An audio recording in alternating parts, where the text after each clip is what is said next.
সাকির ভাই কঠোর পরিশ্রম করছে। সাকির ভাই নেট দিয়ে পুরো ঘিরে দিচ্ছে গাছগুলো।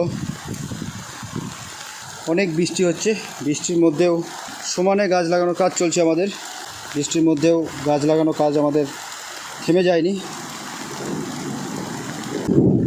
তো সাকির ভাই, এই যে ভিজে ভিজে তুমি কাজ করছো, হ্যাঁ, তোমাকে ডাকলাম, তুমি চলে এলে, তো তোমার কেমন লাগছে? ভালো লাগছে। সকলের কাছে চলপাল্টায়ের জন্য তুমি কি বার্তা দিতে যাও? অভিনন্দন ও শুভেচ্ছা।